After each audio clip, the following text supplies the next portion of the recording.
Sejam todos bem-vindos à nossa exposição, seminário. Na verdade, essa é a primeira roda de conversa e a gente está muito feliz de estar aqui. Eu, Jaque, e acho que também vocês. E é isso, hoje, na verdade, se inicia, esse seminário que foi pensado com tanto carinho e para falar, para promover esse encontro das obras com os artistas e com os curadores e todas as pessoas que estiveram presentes ao longo desse ano, que foi quando começou o nosso projeto. Então eu vou passar aqui para a Jaqueline, para ela também dar boas-vindas a vocês. Olá, queridos, queridas, todos, todas. É com muita alegria que a gente entra nessa nova fase do projeto, né? E principalmente dividindo isso tudo com vocês. E praticamente um ano do início desse projeto, e que foi muito gratificante conhecer cada pedaço desse Nordeste, e que vocês também fazem parte, e aqui eu já agradeço a parceria dos artistas e dos curadores locais, que foram super importantes. Sem eles e sem os curadores não teria acontecido esse grande encontro. E também agradecer a galeria Janete Costa. Cadê o Dan? Tá lá dentro trabalhando, ó. Agradecer o Dan, a Fundação de Cultura aqui de Recife, todas as meninas que trabalharam com a gente, que foram muitas mulheres guerreiras, mas também os meninos, e que foi possível a gente estar hoje aqui, iniciar essa discussão. E é isso, aproveitem, conversem muito. O objetivo principal aqui é fazer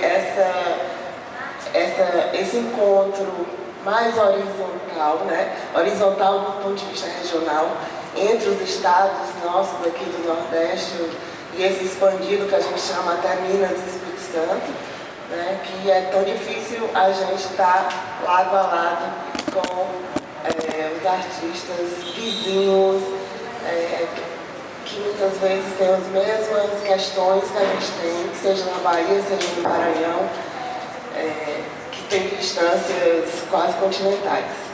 Então, bom proveito a vocês, a gente está aqui, isso aqui vai ser, como disse, uma roda de conversa, para a gente falar sobre essas produções, sobre soluções, sobre perspectivas. Então, vou começar nossa primeira roda de conversa, que se chama Muitas Coisas Ainda Quero Olhar, com Nicolas Soares, Ariana Nuala e Arissana Patachó. Eu vou fazer uma breve abertura, falar um pouco dos artistas e a gente depois conversa. Arissana é artista visual, natural de Porto Seguro, na Bahia. Pertence ao povo Pataxó. Sua produção artística transita por várias técnicas e suportes, trazendo discussões que fazem parte de suas vivências junto ao seu povo e outros povos indígenas. Já realizou diversas exposições no Brasil, também tendo participado de exposições em Portugal, na Noruega, Inglaterra e Estados Unidos. Como professora, atua na arte escolar indígena, na educação escolar indígena desde 2002, colaborando também com formação de professores e produção de materiais didáticos para escolas indígenas. Possui graduação em artes plásticas, mestrado em estudos étnicos e africanos e atualmente é doutoranda em artes visuais pelo PPG-AV da Universidade Federal da Bahia. Integra o grupo de pesquisa autônoma sobre a cultura do povo Pataxó. A Ariana, ela é formada em licenciatura em artes visuais pela Universidade Federal de Pernambuco e mestranda pelo programa da Universidade Federal da Paraíba, em História da Arte. Tem formação no programa acadêmico do campus estendido Museus Antimuseus, na UNAM, e recebeu diploma superior em estudos latino-americanos e caribenhos pelo CLACS. Atualmente é gerente de Educação e Pesquisa na Oficina Francisco Brenan e foi coordenadora do Educativo no Museu Murilo La Greca. É articuladora do CARME, Coletivo de Arte Negra Indígena, e também é atuante no Nacional Trovoa. Coordena a plataforma independente Práticas Desviantes e o Pulo, plataforma de estudos sobre imagens da diáspora. Se relaciona com coletivos artísticos que discutem questões relacionadas a poder e permanência, buscando temas visíveis e invisíveis, que tornam possíveis as existências de práticas coletivas, que constantemente atualizam as noções sobre diáspora, combinando estratégias que começam no corpo e se condensam em escrita. Propõe fazer de seu exercício na curadoria um exercício poético. E Nicolas Soares é formado pela Escola de Belas Artes da Universidade Federal da Bahia, Salvador, mestre pelo Programa de Artes da UFS, em Vitória. É professor substituto do Departamento de Artes Visuais da UFS. Foi. Pesquisa sobre abordagem do íntimo e os processos criativos na fotografia contemporânea, principalmente em como esses corpos são apresentados e percebidos através da imagem técnica, da subjetividade como lugar da arte. Nicolas é atento às questões homossexuais, às políticas afirmativas da negritude e dos afetos. Atualmente é diretor do Museu de Arte do Espírito Santo, MAIS, e também faz curadorias para outras galerias, e fez a curadoria aqui das novas aquisições no Espírito Santo. Eu vou passar o microfone para Nicolas, para começar a falar um pouco desse processo, dessa curadoria, como foi fazer essa curadoria. Eu acho que também muito do nome que dá essa exposição do Nordeste Expandido é também nesse lugar que são esses 9 estados do Nordeste, mas também chegando ao norte de Minas Gerais e ao Espírito Santo, que foi quando o Nicolas entrou para o grupo. E um pouco também sobre tua pesquisa como artista e como curador.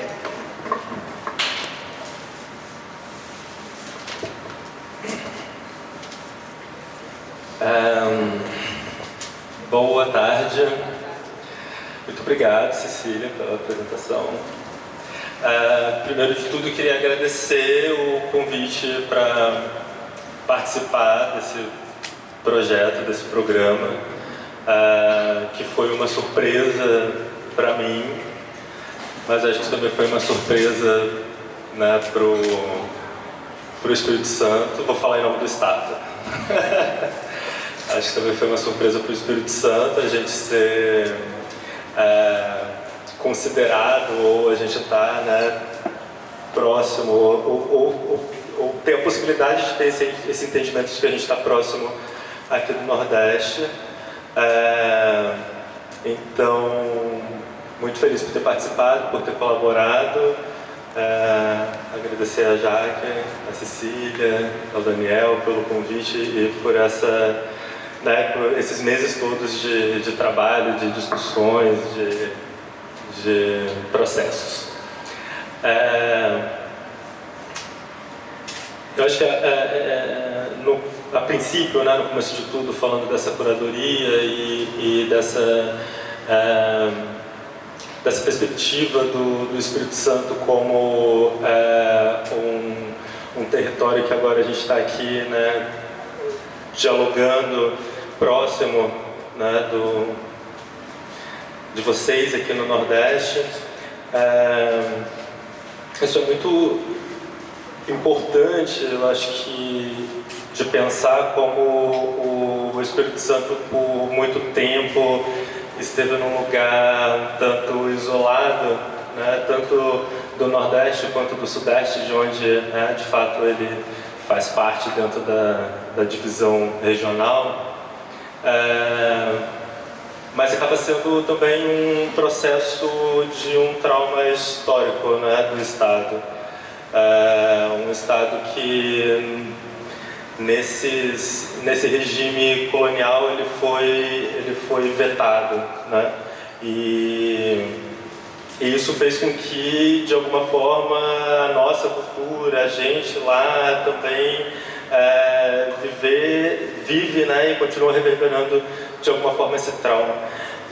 Entretanto, a gente vive uma expansão, né,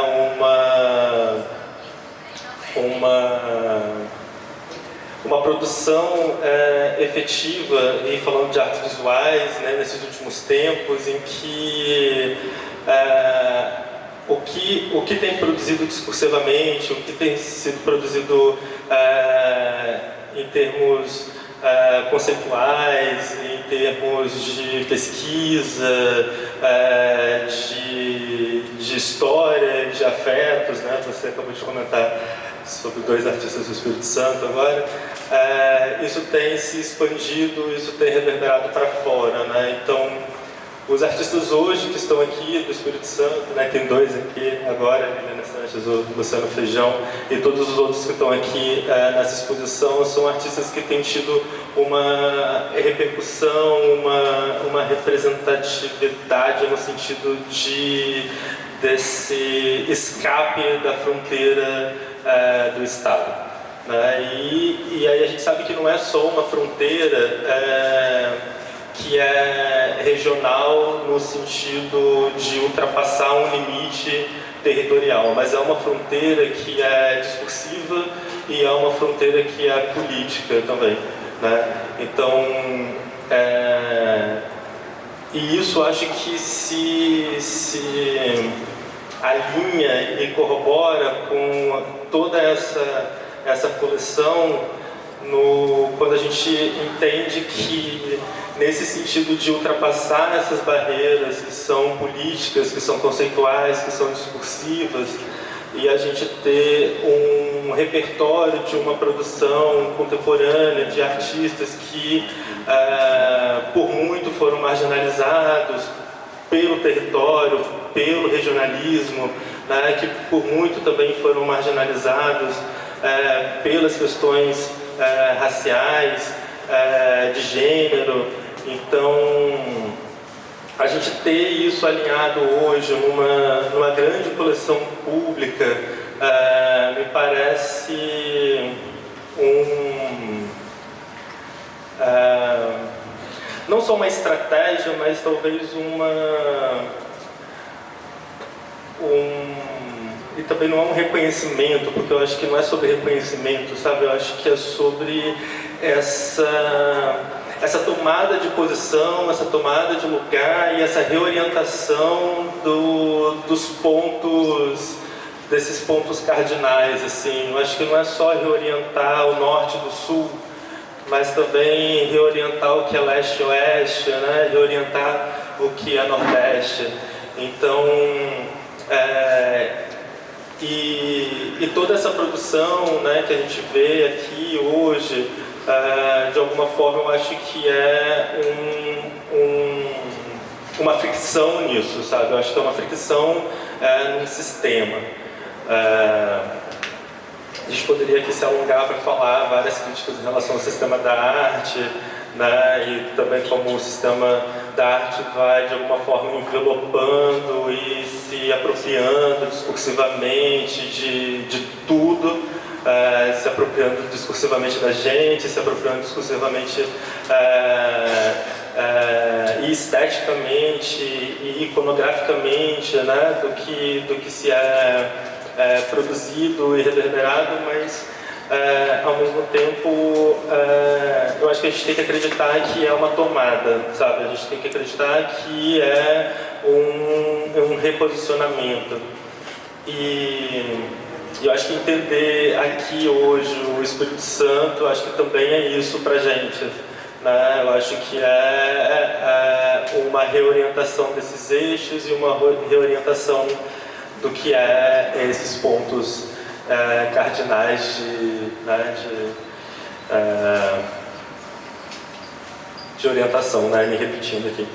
Mas a curadoria dessa coleção do Espírito Santo, a gente apresenta 10 artistas. São 10 artistas jovens, ou não tão jovens assim, mas são 10 artistas que têm uma produção consistente, independente da idade de cada um deles e também independente do tempo de carreira que cada um tem. Mas foi uma curadoria pensada nesse lugar, né? Principalmente de como a produção no Espírito Santo hoje também tem se reposicionado dentro da cena e se reposicionado dentro do sistema da arte lá, né? O nosso sistema da arte local.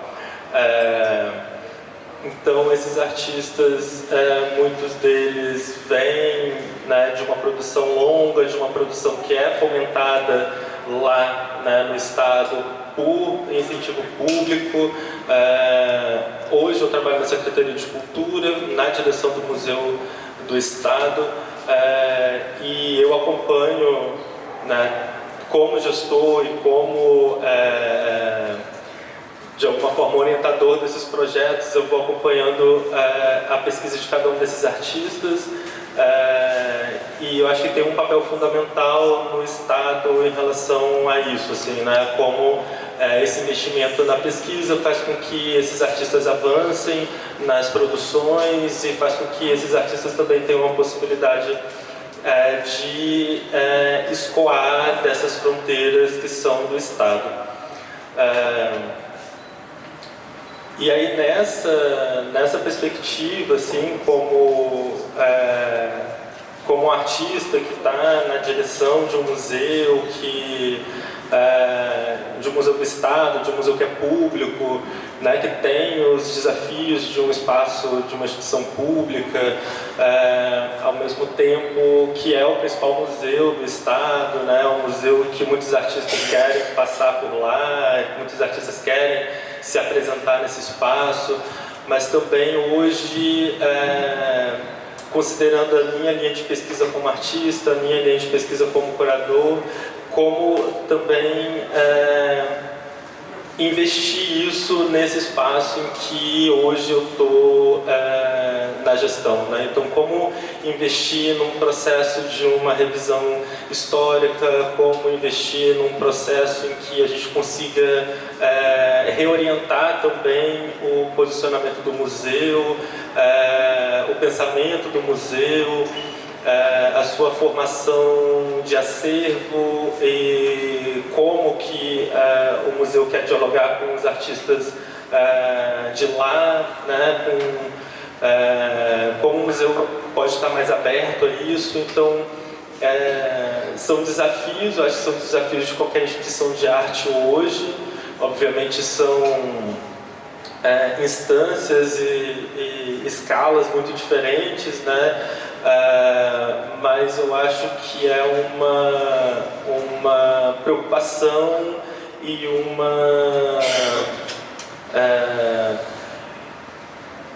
é quase uma obrigação, talvez, da gente, na frente desses espaços, de pelo menos tentar firmar isso na história, firmar essas outras possibilidades todas que a arte pode elaborar, mas acho que principalmente dessa tomada de posição e principalmente dessa tomada de posição discursiva. Estou falando muito? Está no tempo? Está no tempo? E eu acho que é isso também. Acho que mais para frente, talvez no diálogo, eu possa comentar pontualmente a curadoria aqui ou alguma outra questão específica. Mas para concluir, em relação a essa exposição hoje, que, né, a gente abrindo essa exposição hoje, entendo que, e principalmente formando um acervo, que é uma coisa difícil, né, seja um marco interessante a se pensar, principalmente considerando a agenda da arte contemporânea hoje, né, que está acontecendo exatamente agora, como o Bienal de São Paulo, como a dos Brasis, como o Vídeo Brasil, assim, tudo centralizado em São Paulo e de alguma forma negociando com toda essa esfera decolonial da arte, né, não só nacional, mas internacional. Mas eu acho que é uma fincada muito significativa. A gente está aqui hoje em Recife com uma produção 100% do Nordeste e desse Nordeste expandido, e trazendo as pessoas até aqui, né, e com essa coleção nessa proporção, eu acho que é de fato, talvez, um movimento decolonial no sentido de extrapolar e de esgarçar esses territórios que são regionais e determinados aí pela geografia, e pela geografia política, principalmente. É isso. Muito obrigado, gente.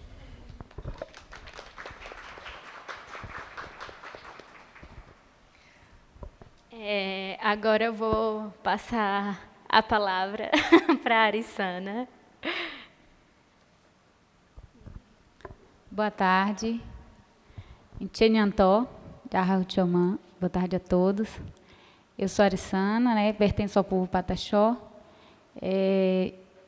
Fiquei assim pensando o que eu falaria diante desta fala, né, desse diálogo, que é muitas coisas ainda quero olhar. E aí, antes de eu dizer assim o que eu quero olhar, eu vou dizer um pouco assim do que eu olhei já, né? Do que eu já olhei ao longo desse tempo. E eu vou falar de um lugar como um artista indígena. E eu vou falar mais desse lugar, né, desse circuito, e que eu resolvi trazer um diálogo mais sobre isso, né, de como é a participação indígena nesse circuito artístico, né, de como que é a inserção, de como a gente tem conseguido, de alguma forma, quebrar essas barreiras que até 10 anos atrás era algo impensável, vamos dizer assim, a gente não imaginava ter. Se a gente fosse projetar esse olhar há 10 anos atrás, talvez eu jamais olharia como está agora, né? Então, há um movimento grandioso, né, da arte indígena no Brasil, grandes repercussões, com grandes movimentos, no sentido de movimentações artísticas, né, de artistas tanto do Nordeste como de outras regiões. E como isso também, de alguma forma, tem possibilitado a nossa presença enquanto artistas nordestinos, né. E eu gostaria de agradecer, que eu esqueci aqui, né, a participação nessa exposição, a convite dos curadores Iel e Yacunan, que fizeram a intermediação, a Cecília, que fez todo, né, o diálogo comigo para estar aqui, e a toda a equipe, né, que colaborou, que eu não conheci, mas estou conhecendo agora. Eu trago para esta exposição a minha obra ali, que chama Movimento Indígena, Plantando Feijão, é o nome da obra. E eu vou começar, acho que não pensei em falar dela, mas acho que eu vou começar falando dela. Que é um pouco de, já que a gente está falando de movimento, né? E mostrar que o movimento indígena, ele não só se faz no momento em que a gente fecha uma pista, que é quando, né, a maioria de vocês vê e às vezes são interrompidos em seus trajetos, né? Quando a gente vai para um acampamento no ATL, em Brasília, ou em outro acampamento local. O movimento indígena se dá também plantando feijão. Por que plantando feijão? Porque é nesses lugares de base que também muitas famílias, muitas pessoas seguram o território, né? E cada um, independente de poder ou não ir para atuar como lideranças, indo para Brasília, ou participando de outras atividades que está muito ligada a esse diálogo com o não índio, vamos dizer assim, muito próximo, mas tem pessoas que estão ali no território, segurando a terra, né? Segurando, ali plantando a mandioca, plantando feijão, e que garante o sustento de toda a comunidade. Então, assim, cada um tem o seu papel, né, dentro desse movimento. Então, daí está essa ideia desta obra. Então, eu digo assim, que o movimento artístico, nesse circuito artístico, ele não nasce há 10 anos atrás, há 15 anos atrás, né? Há muitos outros artistas que eu não conheci na Escola de Belas Artes, eram artistas indígenas, né, que hoje não está mais entre nós fisicamente, mas que já desenvolviam trabalhos artísticos e sim, já também circulavam em exposições, como Feliciano Lana, como a Carmésia, e tantos outros artistas que, naquela época, eu poderia ter visto na Escola de Belas Artes, se a gente, em algum momento, tivesse também professores que conhecessem e valorizassem um pouco mais esse trabalho de artistas indígenas. E isso não foi possível, eu conheci só a partir deste movimento, dessa mobilização maior que tem acontecido nos últimos 10 anos. Então, assim, eu sou considerada uma artista jovem, em torno dessas pessoas que antecederam, né, vieram muito antes de mim. E eu fiz minha primeira exposição individual em 2007, 2009, em Salvador, no Museu de Arqueologia e Etnologia, depois, daí fui circulando por outros espaços. Mas a ideia é mostrar um pouco como que a gente, como artista indígena, precisa, e eu acredito que o movimento negro também passa por isso, quebrar barreiras de algumas instituições para estar nesses espaços. E quebrar essas barreiras, eu digo, muitas vezes você ter que mobilizar sozinho, fazer muitas coisas com recursos próprios, ou às vezes com recursos de parceiros, recursos mínimos, na verdade, assim, para conseguir estar em um determinado espaço. E foi assim que eu comecei minha trajetória artística, com muita ajuda de muita gente, pessoas da minha comunidade, aqui e acolá, bem direcionada.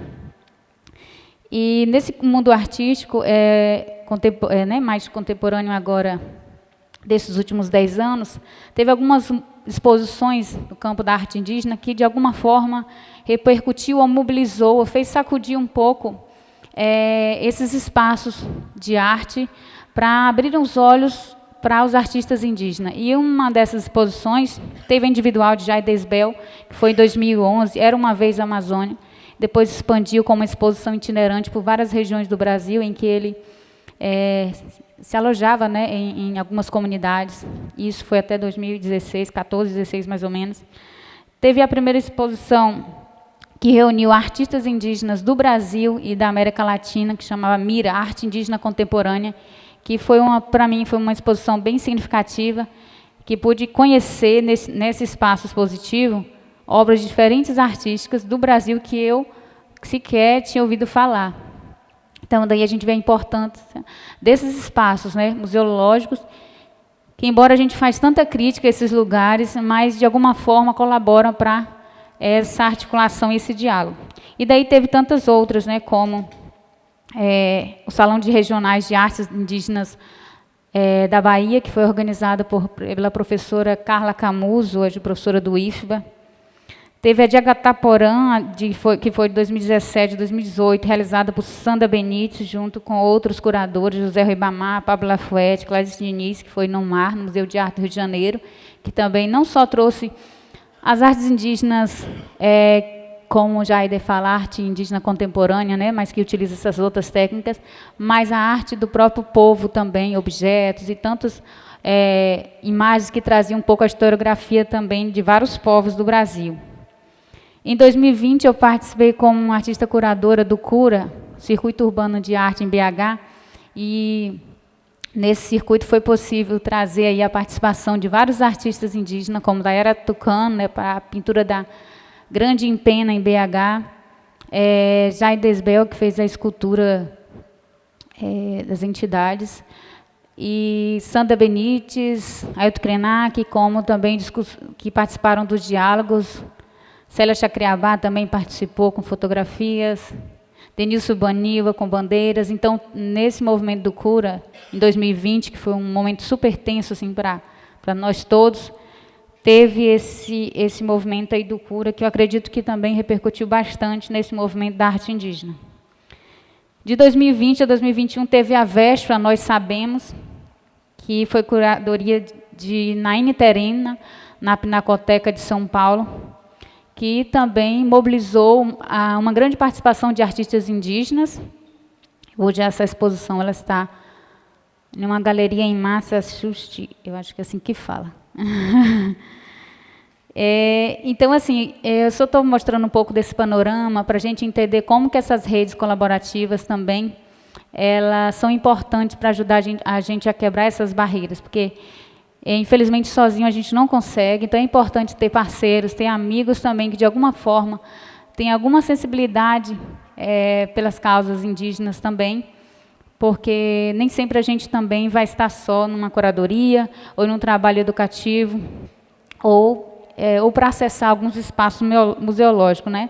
Às vezes professores são colaboradores, outros curadores, outros artistas também indígenas ou não indígenas também ajudam nessa colaboração. Então, acho que é fruto dessa colaboração que eu estou aqui também, que conheci o Ziel e a Conan com um projeto chamado Culturas de Antirracismo na América Latina, que era coordenado pela universidade, pelo Peter, da Universidade de Manchester, e a gente criou uma articulação de artistas do Nordeste, em que o objetivo era justamente fomentar esse diálogo entre nós, e é por isso que eu estou aqui. E é isso.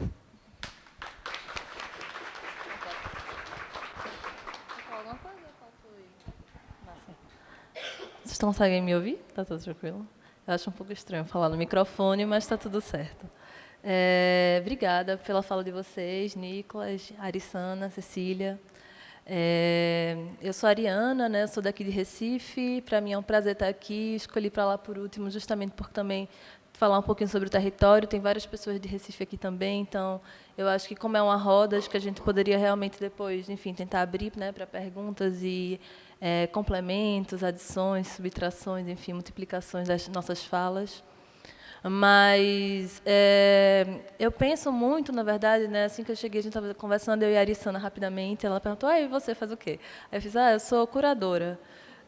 E a curadoria tem sido para mim um exercício, né, assim, mais fortemente depois, assim, a partir de 2018, porque muitos artistas, né, daqui de Recife, da Paraíba também, do Ceará, estavam me procurando, né, enquanto enquanto educadora, né, para estar fazendo um acompanhamento junto a eles, porque eu trabalhava com educação, mas eu nunca abandonei essa relação com a escrita, que estava junto também dessa forte força da oralidade, assim, e aí eles percebiam que nesse meu olhar existia um acompanhamento que às vezes um curador que estava dentro de uma perspectiva da branquitude não conseguia de repente atravessar.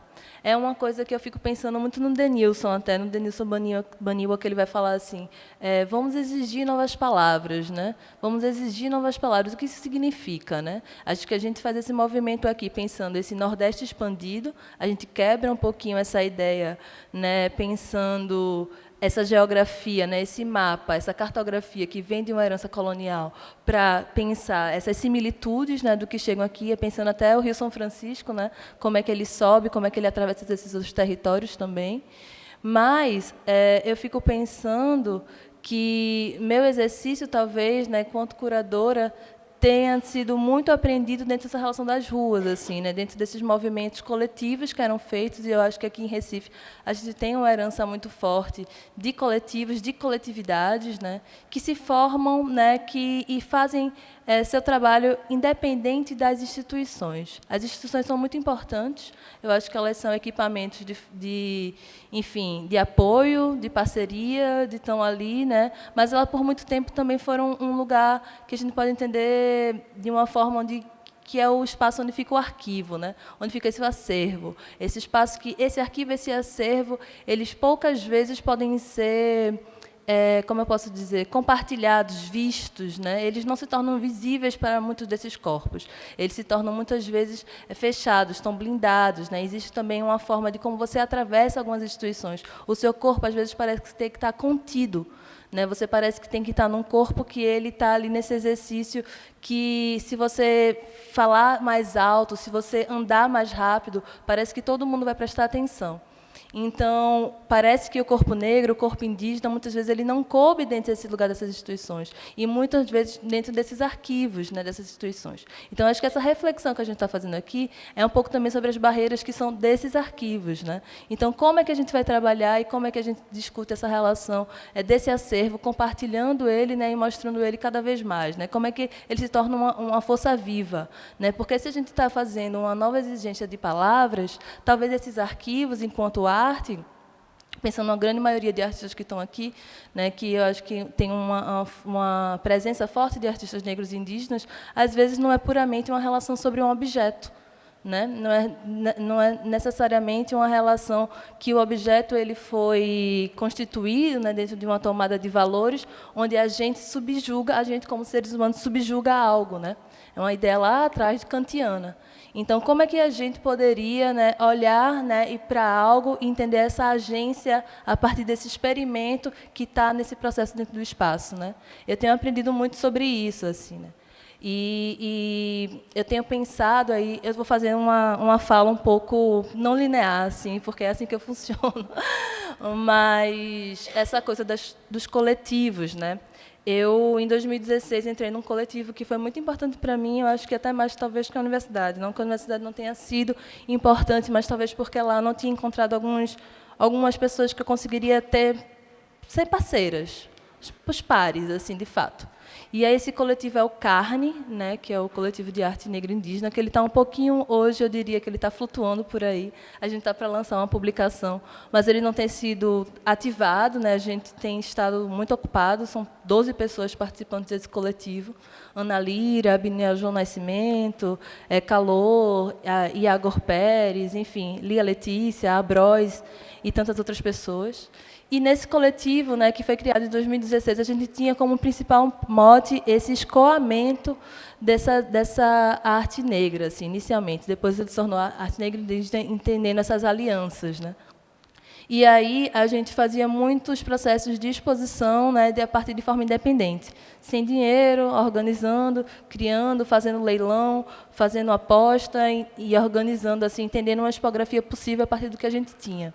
Claro que tem um momento que essa forma de fazer, ela também paralisa, né? Ela deixa você assim, porque você está trabalhando de uma forma meio que precária, apesar de você estar ali fazendo um gesto que ele deveria ser contínuo, né? Um gesto que ele precisaria ter uma certa, enfim, força de permanência, né? Porque a gente estava falando de um escoamento e da permanência desses corpos nesses lugares para melhores condições de trabalho. E aí, esse coletivo, assim, ele me fez muito aprender formas de fazer, lugares de discussões, né, e criar lugares de discussões, sejam em oficinas, em cursos, né, em escritas coletivas, em manifestos coletivos, que me fizeram assim, sair um pouco de uma caixinha que era uma caixinha assim, de uma pessoa só, né, e de uma relação muito de um indivíduo, né, entendendo sempre que a gente estava dentro de uma relação em comunidade. E aí eu trago essa experiência do coletivo, né, para a gente pensar um pouco, que, como eu falei, esse foi em 2016, e apesar de Recife ter muitos coletivos, né, de arte, né, e normalmente coletivos que são formados por muitos artistas que são artistas brancos, né, eu fiquei me perguntando, há uns anos atrás, o porquê em Recife, apenas em 2016, a gente criou um coletivo de arte, assim, né, pensando artes visuais, tinha pessoas da dança, pessoas do teatro, assim, mas tinha essa relação das artes visuais apenas em 2016. E aí eu fiquei, quais eram minhas outras referências, né? Por que isso só acontece em Recife agora? Por que não existiam outros coletivos interessados em discutir racialidade na cidade? Né? E aí eu fiquei me perguntando, porque em São Paulo a gente tem um teatro experimental negro, né, que é ali na década de 60. A gente teve o Centro de Arte no Haiti, mais ou menos na década de 20. A gente tem o Harlem Renascense nos Estados Unidos também na década de 20. Então a gente tem uma série de coletividades que acontecem ao longo do mundo que trazem, né, esse fortalecimento dentro desse núcleo de artistas, que são artistas racializados, para discutir a sua própria arte e entender como é que eles deveriam e gostariam, né, no caso a gente, entrar nessas instituições e fazer essas fissuras nessas instituições, entendendo que essas instituições, esses prédios, né, esses arquivos, né, que dá o nome tanto do papel, né, como no próprio prédio, assim, pensando nos arquivos públicos, né, aquele meme fala isso, assim, dos arquivos públicos. Eles não foram feitos para esses corpos, né? Então, como, né? Então, esses coletivos estavam fazendo. E eu fiz, por que em Recife isso não aconteceu antes? Por que só em 2016, assim, né? E aí eu volto para pensar nessas reminiscências em todas as outras coletividades, como a gente tem. Aí eu voltei para o Maracatu, que eu fazia parte, para o grupo de Afoxé, e aí fui pensando que tinha todas essas outras coletividades que estavam afastadas justamente por causa desses nomes, de novo, dessas formas de como a gente usa para separar uma coisa da outra, né? Baixa arte, arte popular. Não existe isso, gente, né? A arte popular foi uma categoria criada, né, por pessoas da branquitude que criaram para justamente estar ali dentro de uma relação, de uma hierarquia, né? É uma coisa que vem desde assim, Renascimento, Romantismo ainda, essa relação baixa arte e alta arte, né? A pessoa que faz e a pessoa que é mestre, né? E, enfim, eu acho que já está na hora de a gente entender como é que isso, na verdade, é uma onda que pode ser levada. Um lugar onde a gente consegue pensar como um todo o tempo e espaço, que é também uma massa de modelar, né? E aí, enfim, essas são algumas reflexões assim que eu fiquei pensando muito enquanto esse lugar de gestora, agora também nesse espaço que eu estou, que é a Oficina Francisco Brenan, como trazer essa experiência dessas coletividades, né, para dentro de uma instituição. E aí eu fico pensando que, na verdade, elas nunca tiveram fora, porque toda instituição ela é concebida a partir da existência desses outros povos, mesmo que seja a partir da existência deles a partir da exclusão. Então, assim, essa ideia dessa não existência seria uma mentira, porque ela sempre estaria ali dentro de campo, mesmo que esses campos aparentemente fossem invisíveis, invisíveis inclusive nos seus saberes, né? Pensando dentro de uma perspectiva, como é que eu posso dizer, de saberes cosmológicos, né? Pensando as nossas entidades, pensando, enfim, tudo aquilo que está ao redor e parece que a gente não vê. E aí é isso, né? Acho que a gente segue tentando. Eu acho que existem lugares também que eu fico pensando que são... É uma coisa que eu discuto muito com outros artistas, outros educadores, outros curadores, né, pessoas que são racializadas, assim, apesar que as pessoas brancas são racializadas também, né, raça branca, enfim. Mas é sobre entender como a gente consegue entrar e sair, né, e entender também onde tem momentos que a gente talvez não consiga sustentar isso e respeitar o seu corpo, porque assim, se não se torna distração. E a gente volta a operar dentro de uma lógica de uma violência. Eu chego a um lugar que eu sou convidada, de repente eu não me sinto bem. Será que eu devo insistir? Ou será que eu posso recusar? E se eu recusar, o que eu poderia fazer para estar ali diante de uma perspectiva que também fala sobre algo que é material, né? Essa relação do dinheiro, né? Que acaba sendo um lugar muito forte para a gente não conseguir paralisar, porque hoje, né, por mais que a gente saiba, né, colher ali o feijão, parece que as pessoas estão vendo tudo do outro lado, né? Então, enfim, talvez eu tenha me... Ai, uma aguinha. Talvez eu tenha me, enfim, deixado confundir um pouco, mas queria trazer esse pensamento um pouco para pensar com vocês, assim, como de repente também essa geografia que a gente está falando, né, nesse Nordeste, pensando se a gente for falar diáspora e até uma migração indígena, assim, talvez nem faça sentido, porque as similitudes e as relações, elas já foram muito transformadas a partir dessa relação da violência, né? A gente teve que andar, a gente teve que sair, ou então a gente foi obrigado a sair, né? Nesse sentido. Então, existe um lugar que a gente se conecta muito, de repente, com alguém que está ali na República Dominicana. Não é só a relação... como eu posso dizer, desse espaço fronteiriço, né, a fronteira como algo que está ali diretamente relacionado. Mas, de repente, na República Dominicana, se tem formas de falar e de fazer que são muito próximas com esse Caribe nosso aqui, né, pensando em Pernambuco. E aí eu fico pensando sempre numa professora que também é da dançarina, que é a Lena Blue, que ela pesquisa o Big D, que é um termo que se fala em crioulo, assim, que ela diz que é tombar, mas não cair, né? Tombo, mas não caio.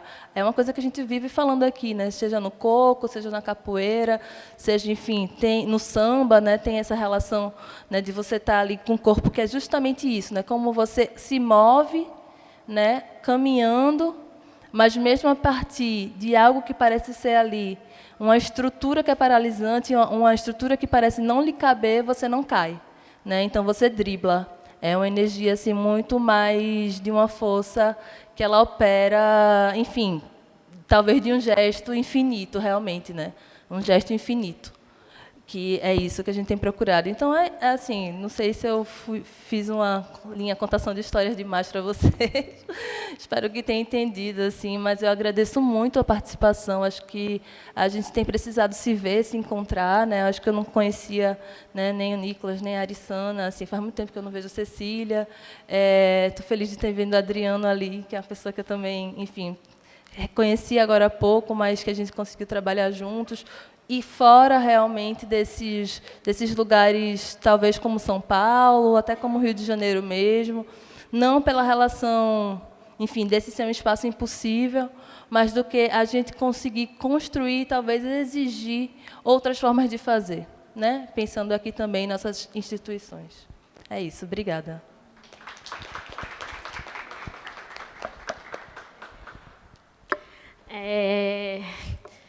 Gente, eu não vou falar nada.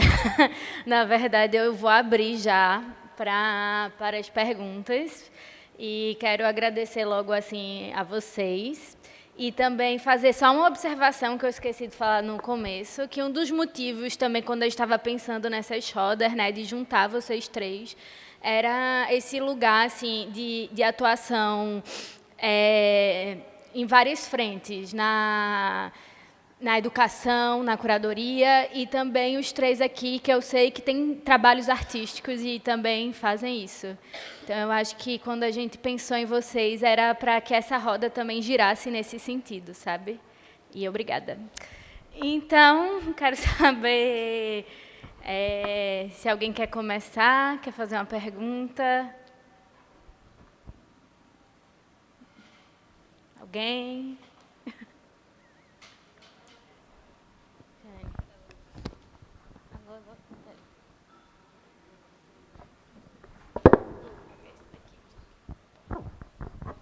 Boa tarde, meu nome é Jana Junqueira, sou de Aracaju. Queria fazer uma pergunta para vocês.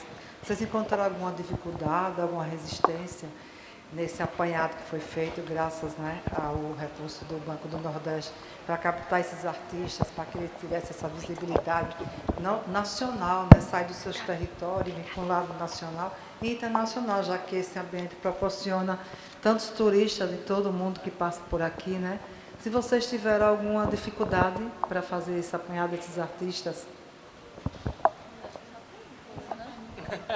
Porque é só você que fez essa pesquisa.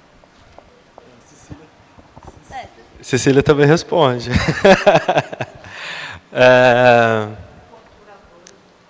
Eu não sei se é uma dificuldade, mas talvez um desafio, porque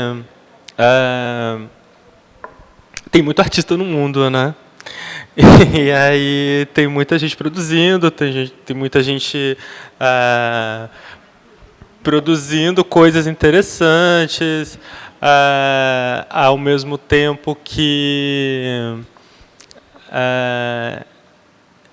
existe uma perspectiva que a gente queria traçar também, né, dessa produção, desse discurso, dessas imagens, né, e dos próprios artistas, né, de quem são esses artistas, como que eles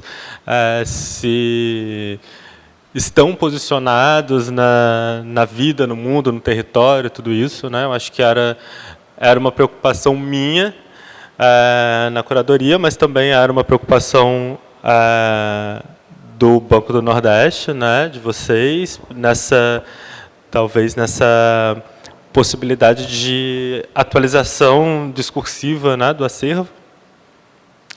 Eu acho que é isso. Eu não sei se é uma dificuldade, né, porque dificuldade parece uma coisa muito, mas é um desafio. escolher, porque ao mesmo tempo eu não acredito que que curadoria seja uma escolha necessariamente, sabe? Eu não me sinto autorizado a escolher um artista e não escolher outro, sabe? Eu acho que não é sobre isso. Mas acho que o desafio era compor. Acho que isso sim, né? Eu acho que o desafio era compor um repertório imagético, um repertório discursivo, um repertório afetivo, em que a gente conseguisse responder às questões, às urgências, às necessidades, né, sociopolíticas de agora. Acho que esse era o desafio.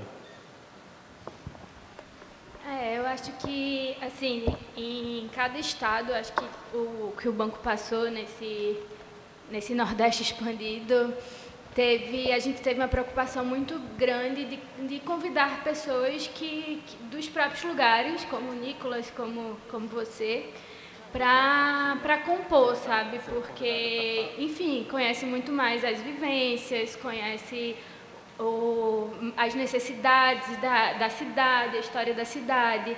Então, eu acho que isso foi uma preocupação muito grande nossa, mas falando dos lugares que a gente esteve mais, assim, né, fazendo essa curadoria mais direto, ela, como o Nicolas falou, tem muita gente aí, e a gente com um espírito muito agregador, assim, venham. Então, acho que não é isso, né? Não é escolher exatamente nesse sentido, mas uma coisa que deixou a gente também com o coração tranquilo é saber que assim, isso não é o fim de um projeto. A gente pretende continuar e, enfim, e tentar compor esse acervo, como o Nicolas falou, de uma forma mais agregadora, mais, enfim, circulante. Mais alguém?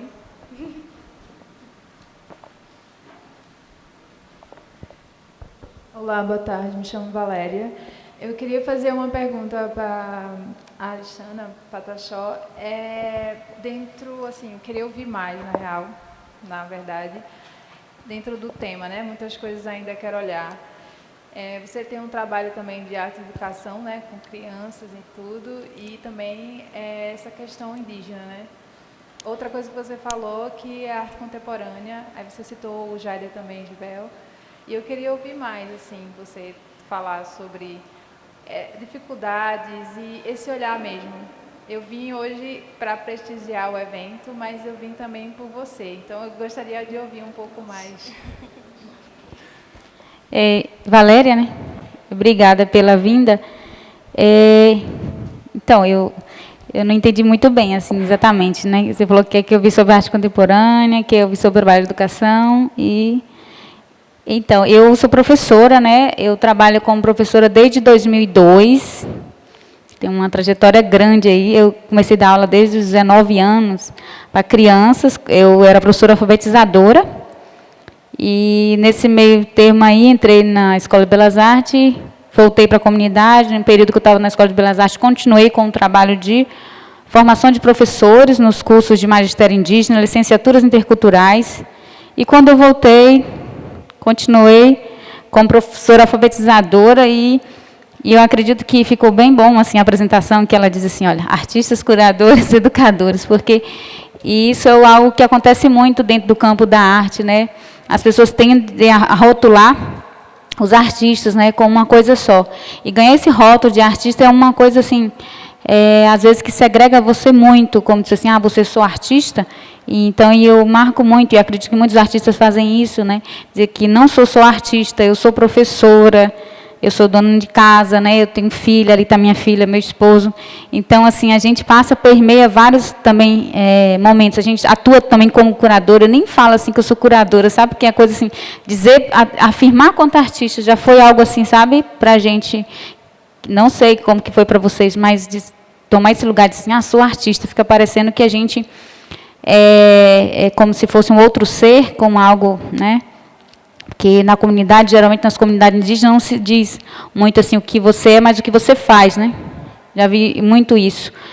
ninguém diz assim, olha, eu sou artista, né? As comunidades, geralmente, a gente tem ouvido agora, eu tenho visto isso na comunidade dos Pataxó, mas eu lembro que há uns 15 anos, 20 anos atrás, não se ouvia isso. As pessoas diziam assim, fulano faz, a fulana costura, ela tece, ela trabalha com cerâmica. Não era assim, ela é artista, ela é ceramista, ela é cesteiro, nem sei como é que é, essa pessoa que faz cesto. Não diz geralmente a profissão, se diz o que faz. Então, acho que é mais fácil dizer o que a gente faz do que dizer o que a gente, ou ter aquilo como que a gente é, né?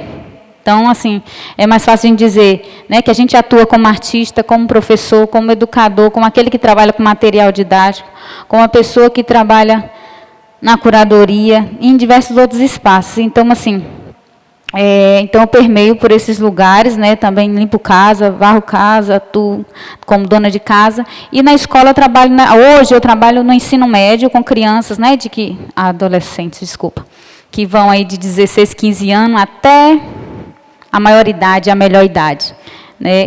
Porque tem jovens que não puderam estudar tão cedo e aí agora volta na outra juventude para estudar. Então, a gente atende essas pessoas, trabalho especificamente com o Pachorrã, que é a língua do povo Pataxó, e trabalho com arte, né, com a disciplina de arte. E aí, nessa disciplina, nesse curso aí de primeiro, segundo, terceiro ano do ensino médio, a gente tenta um pouco trazer uma perspectiva para que os estudantes valorizem mais a cultura do seu povo, né, valorizem as artes do seu povo, mas também ele conheça a multiplicidade que é as expressões artísticas, né? Trabalho muito nessa perspectiva também, e também conhecer essas artes de diferentes civilizações para que eles compreendam que não só existe a arte do seu povo, mas que existe a arte, e cada sociedade tem o seu modo também, né, de ver e de fazer também sua arte.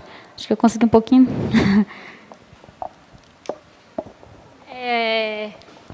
Alguém mais? Que a gente tem um tempinho ainda. Se alguém quiser falar alguma coisa, fazer uma pergunta.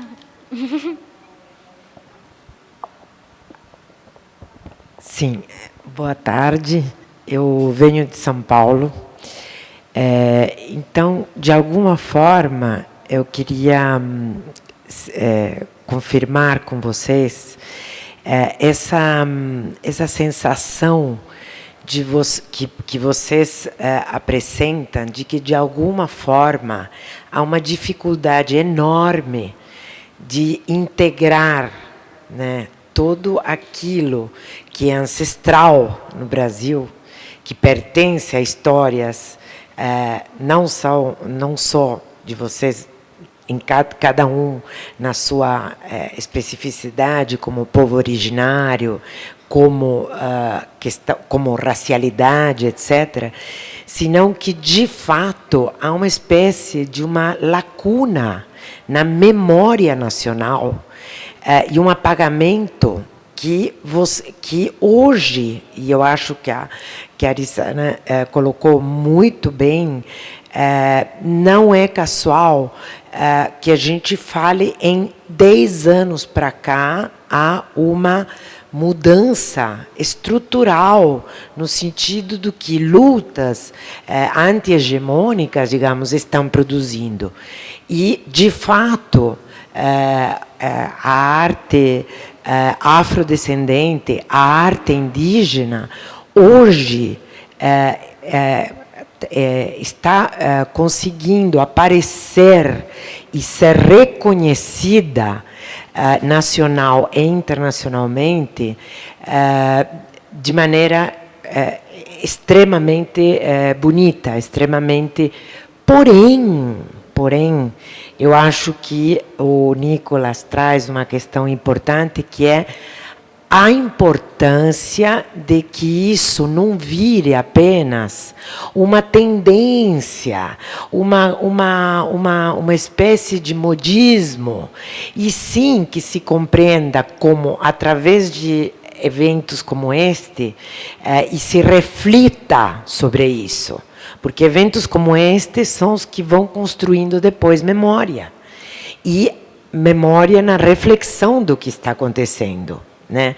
E por isso que eu acho que foi muito bonito que vocês reconheçam a importância do que vocês estão fazendo para imantar, digamos assim, o conjunto do país como um todo e fora do país.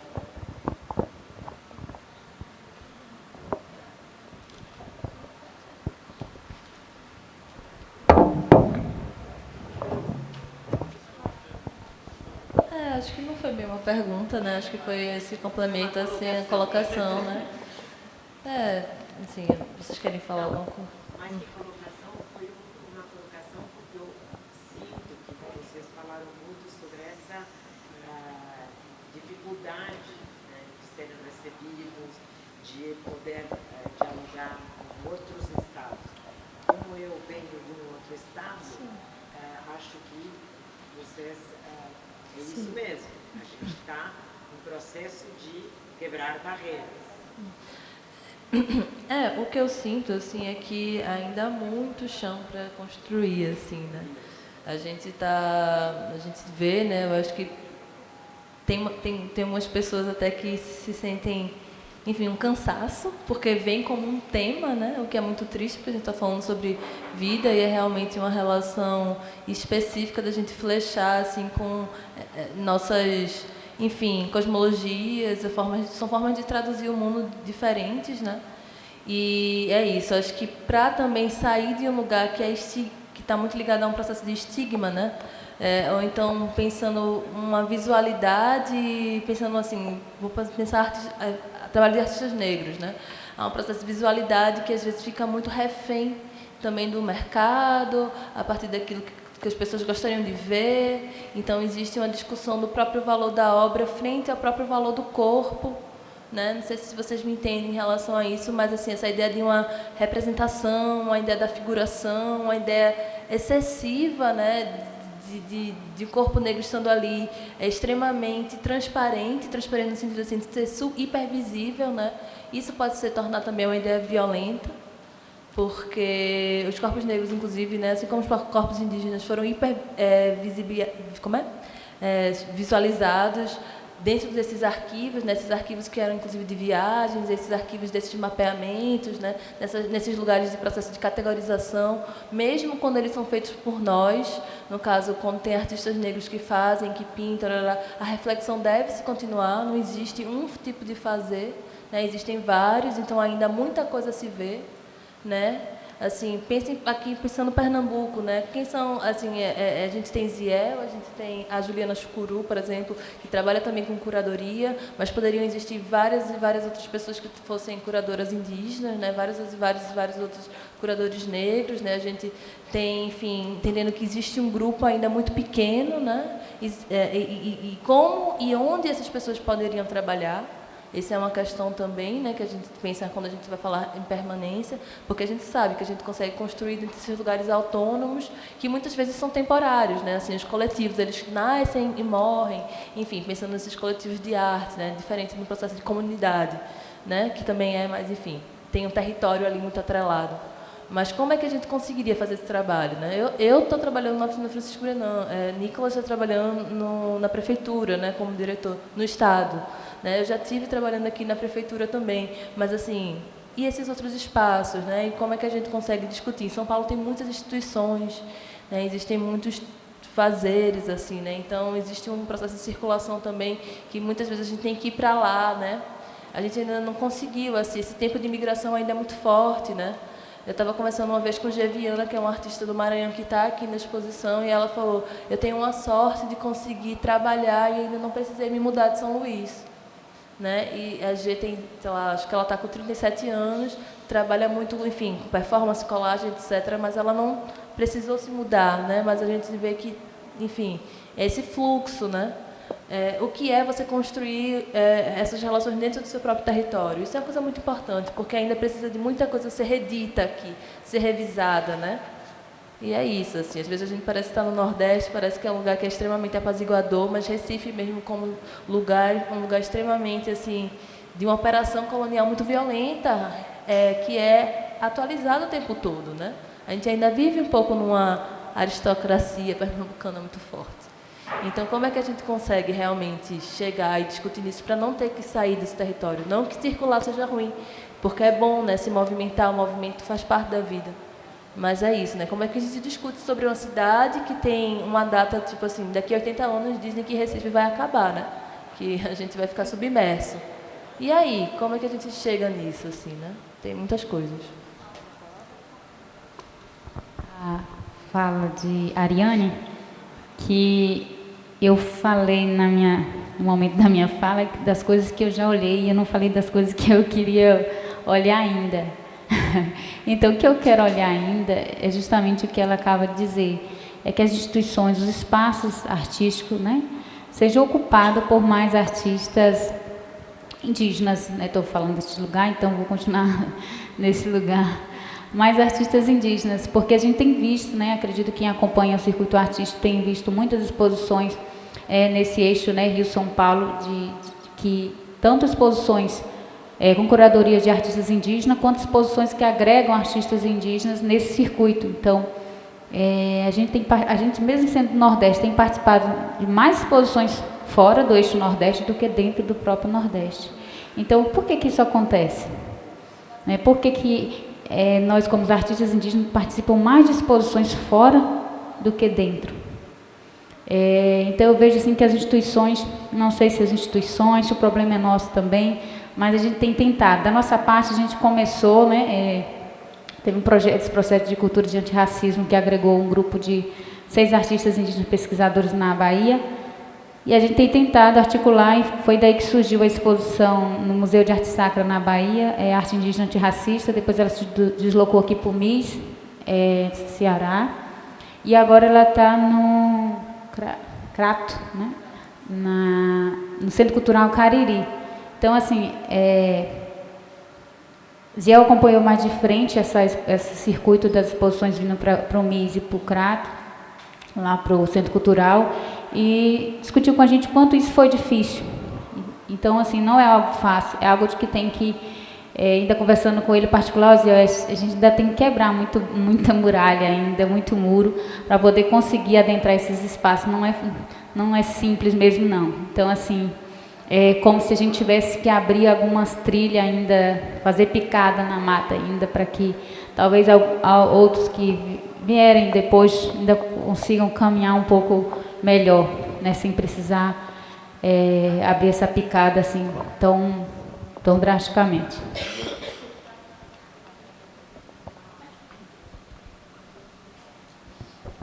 Temos uma última pergunta. Não é pergunta, é um pouco respondendo também a pergunta dela em relação e a fala de vocês em relação a expor muito mais fora do que, né, no nosso próprio território. E eu só queria lembrar, porque também é a minha trajetória de gestão pública, do quanto é difícil a gente sonhar e frustrante não poder realizar o que a gente quer, um projeto cultural. Então, assim, essa é a primeira, uma barreira muito forte, importante, que a gente precisa quebrar. É o entendimento de que um equipamento cultural municipal ou estadual, ele precisa ter um mínimo de autonomia, porque qualidade de gestores a gente tem. A gente não tem autonomia financeira para isso. Então, a gente fica e cria arranjos para cumprir, sim, uma pauta, uma agenda, claro, dentro de uma perspectiva, né, curatorial, dentro de uma... Eu acho que cada instituição tem o seu núcleo e o seu comitê curatorial, mas, assim, infelizmente, é isso que acontece. Também, eu não estou excluindo, não, tá? Eu só estou colocando essa dificuldade também dos equipamentos culturais. Por sorte, a gente tem um BNB, por sorte, a gente tem o Brenan, que agora, se a gente olhar o Brenan de 3 anos, 5 anos atrás, esqueça, porque isso era impossível ser discutido, hoje é possível, não é público, é privado, então existe a possibilidade, sim, dessa discussão. Então, tem uma discussão política anterior a tudo isso, que é muito importante que a gente se lembre também, para a gente não achar e acreditar que a responsabilidade também é só nossa de abrir fronteiras, né? Eu acho que não fronteiras da instituição, mas do que está por trás dessa instituição. Então, foi um pouco uma defesa minha de quem é gestora. Eu acho que foi isso que tocou em mim e eu quis falar. E você que é gestor, espero que não passe por tantas dificuldades, né? Mas... Todos nós passamos, a gente está no Brasil.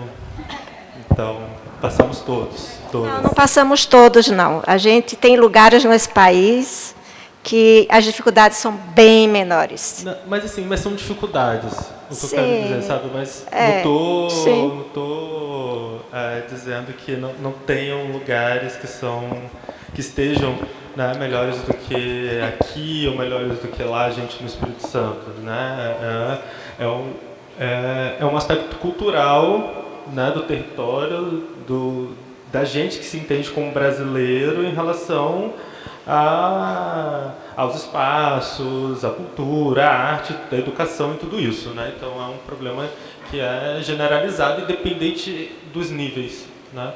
O que eu ia falar é que o que eu percebo é que não necessariamente a gente está expondo mais fora do que aqui, né? É exatamente o contrário disso, eu acho.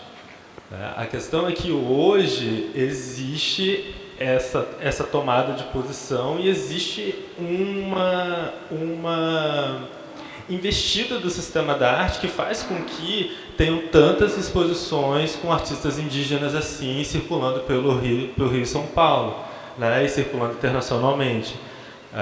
Tenham tantas exposições que tem artistas negros, pretos, pretas, etc., também circulando fora. Isso não significa que a gente esteja circulando mais fora do que aqui, né? Eu acho que é exatamente o contrário, porque a batalha toda é a gente conseguir adentrar esse lugar que tem um embate, que é sociopolítico, em relação a você conseguir se firmar como artista, como um produtor, como alguém, né, um trabalhador, de fato, da arte, da cultura, a partir do que você faz, né? Então, não é que a gente está mais lá do que aqui. Eu acho que é exatamente o contrário disso, né? A gente precisa sempre estar em algum lugar, e esse lugar no Brasil, né, tem nome porque é São Paulo, a gente sabe disso, mas ao mesmo tempo também a gente não está lá, sabe? Não está lá. A gente não está circulando assim, a gente não está produzindo assim lá, a gente não está recebendo assim também, como São Paulo recebe, né? Que a gente sabe que é um contexto financeiro muito diferente de outros estados e outras capitais do Brasil, né? Então, eu acho que eu acho que pelo menos a minha perspectiva é essa, assim, de como eu vejo o que acontece, né? Realmente, hoje em São Paulo tem vários, né? Assim, são muitos artistas indígenas em São Paulo hoje, nas exposições que estão acontecendo agora. Mas isso não significa que eles estão mais lá do que aqui, né? Ou que a gente esteja mais lá do que aqui. Enquanto eu acho que a batalha foi essa, em que a gente não conseguir reorientar, né, esses eixos, reorientar essas coordenadas, né, a gente vai continuar tendo a impressão de que a gente está mais lá do que aqui, né? Na verdade, nessa necessidade talvez que o sistema da arte tem e que, né, hoje eles precisam da gente, foi o que a Patrícia falou agora, e que não seja só, né, de fato uma onda, mas que seja essa tomada de posição mesmo. E a outra coisa, né, complementando o que você falou, Alessandra, também, de que a gente tem que ser tudo, e a gente tem que ser tudo exatamente por esse lugar que a gente ocupa, né? Pelo corpo que a gente tem, pela aparência que a gente tem. Então a gente não é só artista, a gente vai ser professor, a gente vai ser curador, a gente vai ser pesquisador, vai ser gestor, vai ser qualquer outra coisa, até vendedor de loja no shopping, para continuar sendo artista. Então, mas eu acho que o que a gente tem que entender é que é trabalho, né? É um trabalho de arte. Então, dar aula é um trabalho de arte, né? Você gerir um espaço público é um trabalho de arte. Então, é trabalho.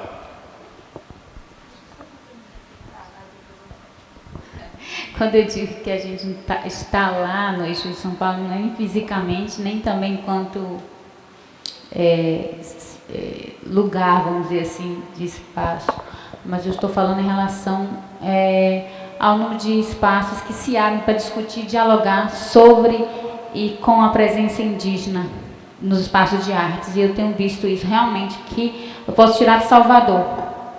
Salvador nunca foi um espaço de diálogo para a questão indígena. Nunca. Né, Adriana de lá? Que meu colega aí também da PPGA. E então a gente vê essa presença, a gente vê essa invisibilidade da presença indígena em Salvador, em outros espaços. Então, o que eu digo assim, quando eu digo que a gente não está lá, é no sentido de que as instituições poderiam ter abrido mais diálogo, né, para que a gente pudesse dialogar, né, porque assim, acho que as instituições se fecham no seu mundo, ou se fecham em determinado público, ou determinados artistas da região, eu não sei o que é que acontece, mas a gente não vê em Salvador, tem o MAN, tem tantos outros espaços ali, Instituto Goethe e tudo, e ações que trazem a presença indígena é muito pouco ainda, é raro assim acontecer, né? É muito pausado, por isso que a gente, ano passado, a gente organizou esse evento e eu falei para o professor, a gente vai colocar o nome do espaço Reocupação de Arte Indígena, porque assim, a gente vai fazer uma exposição pontual, não, vamos tentar ocupar assim alguns espaços que a gente conseguir em Salvador. O museu vai ocupar vai ceder o cinema, então vamos lá. O outro espaço vai ceder uma parede para pintura, vamos ocupar lá. Então, com esse espaço de trazer essa ideia de ocupação mesmo. Então, assim, o que eu percebo é isso, que as instituições mas como eu falei, né, pode ser uma questão de intuição, pode ser uma questão nossa também, de artista, dizer, não, vamos quebrar, vamos bater a porta aí, vamos fazer os projetos, lançar lá para o Goethe, para o MAN, para quem quer que seja a instituição que agrega esses trabalhos, né. Teve agora os editais, né, da lei Paulo Gustavo, aberto, eu vi com mais de 14 milhões para as artes visuais na Bahia, acho que foi esse valor aí que eu li por alto, assim. Eu não escrevi nenhum. Então, assim, eu acredito que também muitos artistas a gente pode não ter, né, conseguido escrever nada. Então, acho que não depende só abrir edital, mas tem que também trabalhar numa política para as comunidades indígenas descrição de projeto. Como é que se escreve um projeto? Às vezes é tanta burocracia, eu não escrevi nenhum projeto, mas eu estava dentro de alguns, e é tanta burocracia para escrever, que às vezes isso complica também o acesso a essas pessoas que acabam ficando, às vezes, refém de outras pessoas que conseguem, né, dominar, né, esse sistema de inscrição em editais. Então, assim, tem várias coisas que pode chegar a... Não estou estudando essa área, não é meu foco de pesquisa, né, por isso que eu estou falando assim por alto, dando hipótese. Pode ser problema nosso, pode ser problema das instituições, mas temos problemas aí que alguém precisa investigar. Soltando aí a investigação para vocês.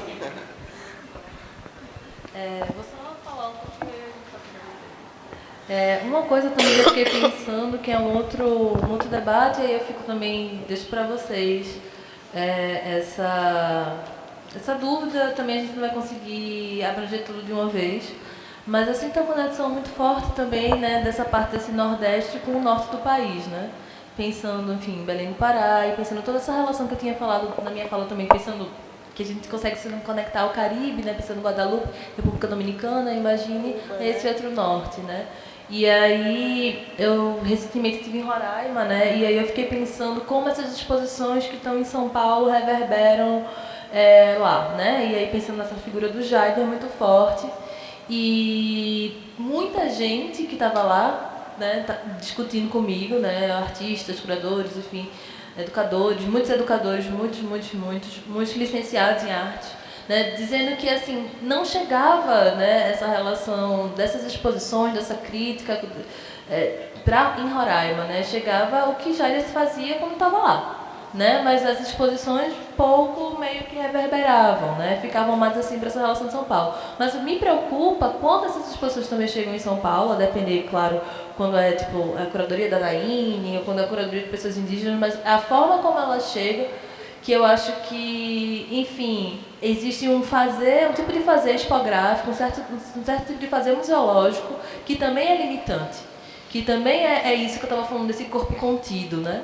Então, assim, às vezes é uma exposição, mas ainda assim não é suficiente, né? A gente teve agora no SESC, que é uma instituição que em São Paulo tem dinheiro, porque funciona a partir dessa relação de empresas, né? Que foi dos Brasis, né? A curadoria da Lorraine Mendes, do Igor Simões, do Marcelo Campos, que está aqui, também agora aqui em Recife, meu parceiro de trabalho, mas que é isso, a gente viu, né, essa movimentação enorme de obras, né, mas em compensação, assim, é um projeto que também, assim como esse, não fica só na exposição, que vai ter uma continuidade, que pensa prolongamento assim, por 10 anos, mas ainda assim é pouco, né? Ainda assim é pouco, porque não é sobre a quantidade de artistas, né?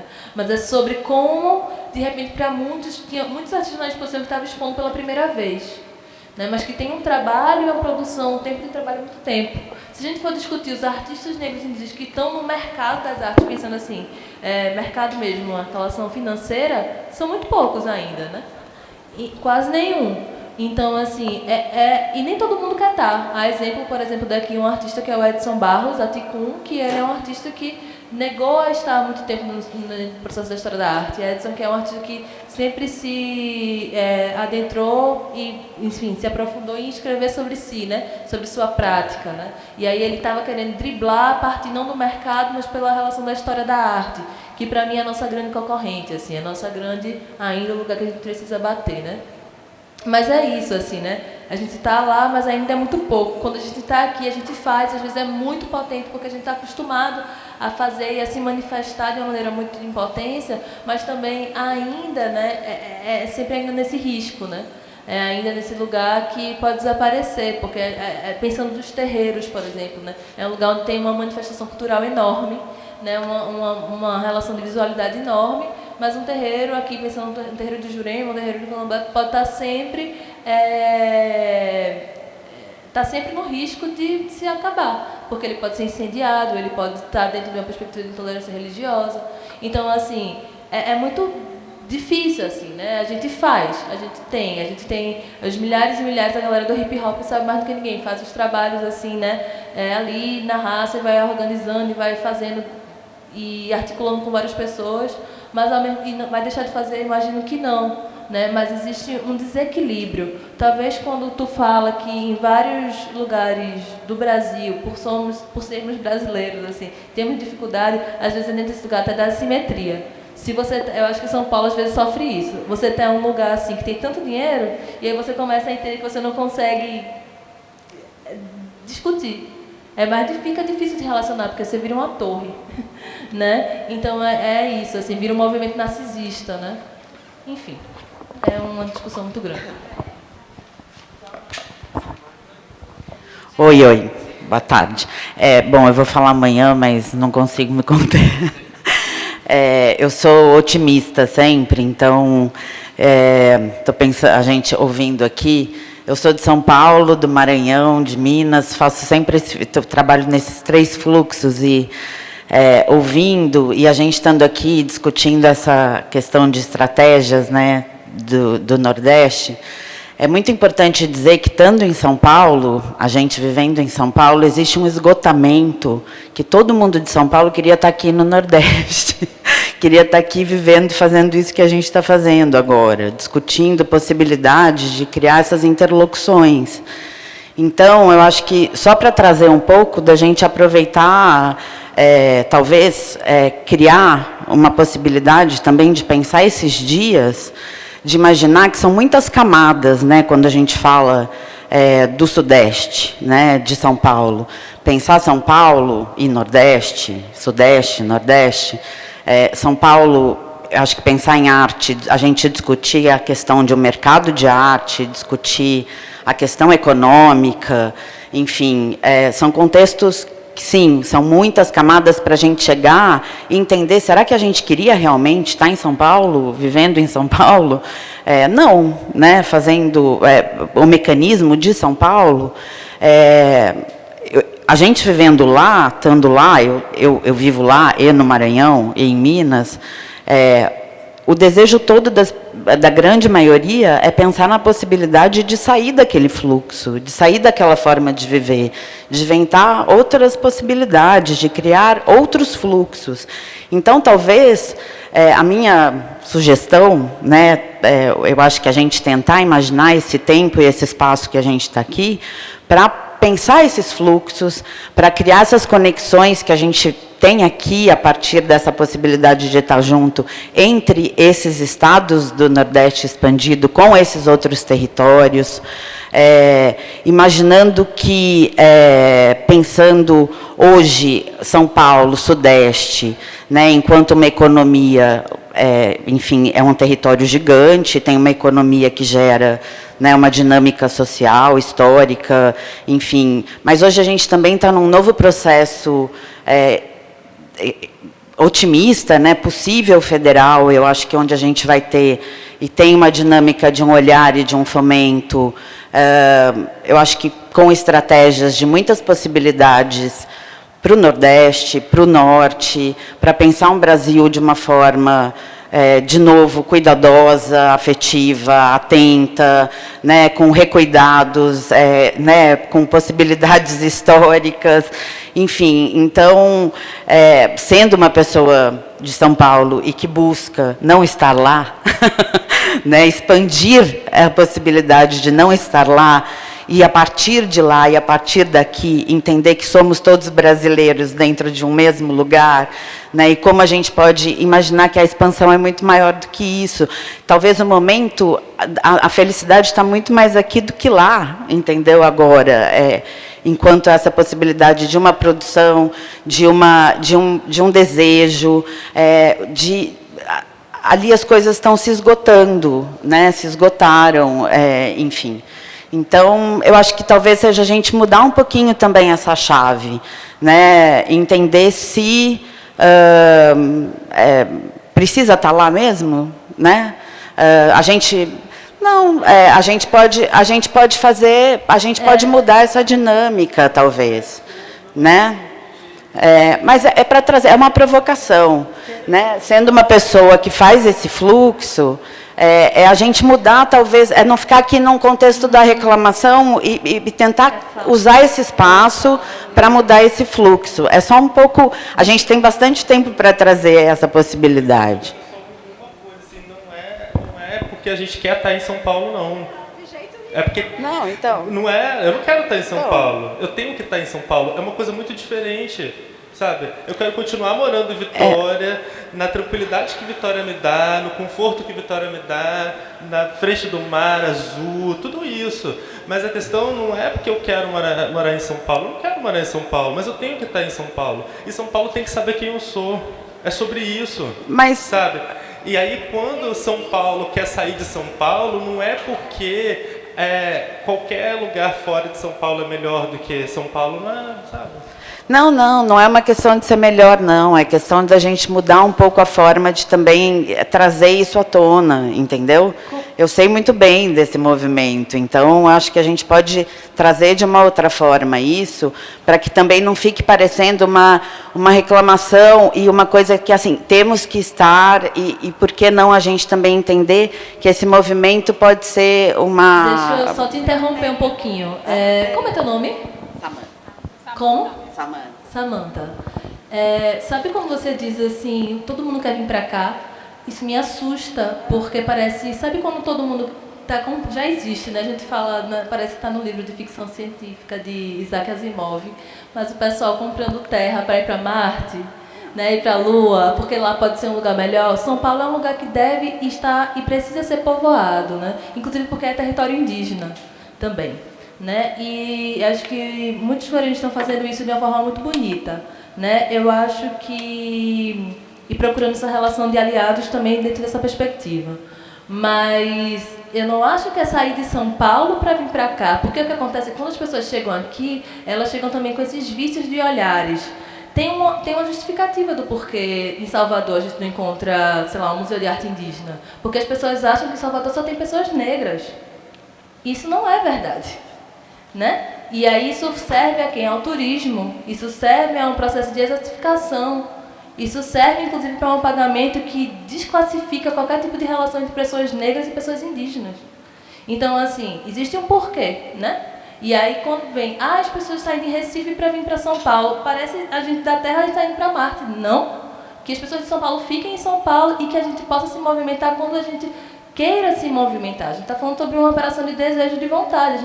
A gente quer se movimentar. Agora, eu assim, posso ir para São Paulo circular, mas é isso que Nicolas está falando.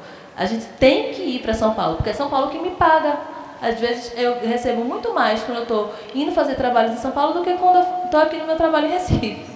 Né? E por questões muito menores. Às vezes a gente recebe fazer uma fala, a gente ganha o salário no mês. É muito diferente, é lógica. Então, assim, e também esses lugares que são epicentros, assim, pensando em Nova York, né? Vamos pensar em Nova York, é um lugar que também tem os fluxos de imigrações. Eu conheci muita gente porque eu estava em São Paulo e aí estava muita gente nesse fluxo e aí a gente vai e se encontra e normalmente as pessoas que não são de lá se tornam um certo tipo de amigas, assim, né? Ficam aliadas, ficam percebendo, observando, né? E aí vão entendendo como se deslocar nesse lugar, como entrar e sair de alguns espaços, porque é um ritmo que muitas vezes a gente estranha, né? Então tem tudo isso, mas é isso, assim, é uma coisa que as pessoas têm que... É isso que Nicolas falou novamente, né? As pessoas de São Paulo têm que saber quem eu sou, né? Assim, é diferente também, é tipo, me ver e me ver com respeito. Me ver e não confundir, achar que eu sou baiana. Ou achar que eu sou de outro, sabe? Assim, gente, eu sou de Recife. Paraíba? Não, eu acabei de falar que eu sou recifense. Então, assim, tem um núcleo ainda que a gente precisa entender que São Paulo, inclusive, é um lugar que julga bastante o Nordeste. Né? Pensando, a gente vê essa coisa política, nem vou entrar nesse detalhe, nesse mérito, né?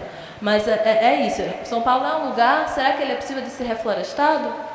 Eu acredito que todo lugar que existe a morte, no sentido de que tipo da violência, a morte pensando não a morte, porque a morte ela acontece, ela faz parte da vida, mas a questão da violência, ao mesmo tempo que a gente vê uma violência, a gente tem alguma resistência.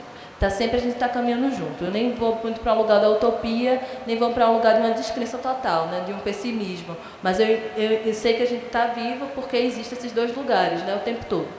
E aí eu fico pensando nisso, né, esse desejo da gente ir para outro lugar, Eu acho que isso é um pouco perigoso.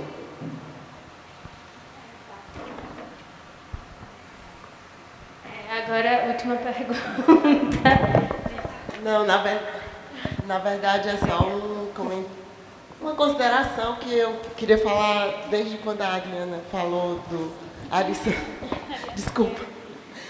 Estava falando lá da exposição que foi para Fortaleza e que tal, e de que não está nas instituições, né? Então eu queria trazer essa questão para nós aqui de novo.